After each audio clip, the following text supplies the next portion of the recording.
come on up. We're in the process of making like a whole dinner. So we're going to break it up into pieces so people can see them separately or together. So the first thing we're going to do is we're going to do the simplest preparation for asparagus you ever saw.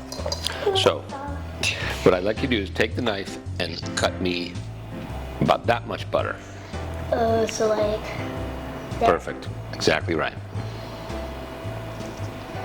All right. Excellent. And what we do is we're going to melt the butter in the pan. What temperature is it? A little bit higher, a little bit hotter than medium. You can see it's already melting. We don't really have to get it melting too fast, because what we're going to do is we're going to. Excuse me. I like when you move it around. It makes a cute circle. Well, it's all about pleasing you, Frankie. All right. So asparagus.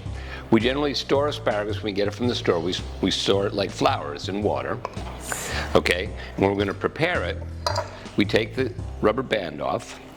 I'm kind of weird this way, but I really like all my asparagus to be the same length. And the way you do that is you make the tops of them all at the same height. So come on and look at this. See, we're lining them up like this, and then we're going to cut them all. If it's tough, it won't break. But where it breaks, it's quite tender when you cook it. So we don't want to cut things any longer than they're going to be tender. So we're going to do half of these at one time.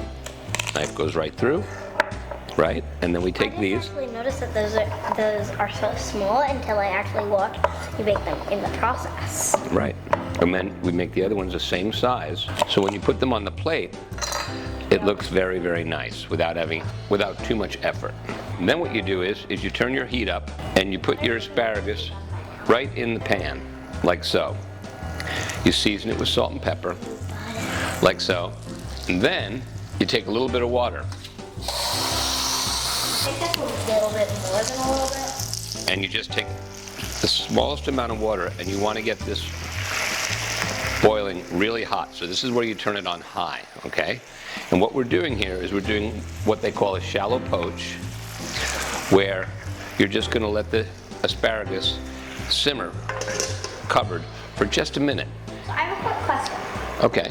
What is the exact temperature for this? Well, it has to be above a boil. So Now we use our tongs, so it's over 212 degrees, somewhere in there. Yeah. 220 degrees. But if you look closely, it doesn't take an awful lot of time to cook asparagus that are this small and this tender. So what's going to happen is that they're all going to turn green. You see this one right here? It's a bright green, okay? And that's when you want them to be basically done. And you can let them simmer for a little bit of time. And you really don't want to use very much water at all. People think you have to use all this water to cook green vegetables. And in some situations that is important. But when it comes to asparagus, you can just cook them like this. And you get the flavor of the salt and pepper. We take the asparagus once it's cooked, and we just put it in a little pan nearby. it kind of looks like the asparagus are in like a bubbling hot tub. A bubbling cauldron. No, hot tub. This water evaporates rather quickly. You swirl it around. The asparagus is completely cooked. It's actually mostly gone by now. Right, and then all you do is you pour this over the asparagus. And what I do before I serve it is I'll just reheat this in the oven briefly. Briefly. And that's asparagus. So this is really ready to go. They're all perfectly green. They're not olive drab. They're bright green.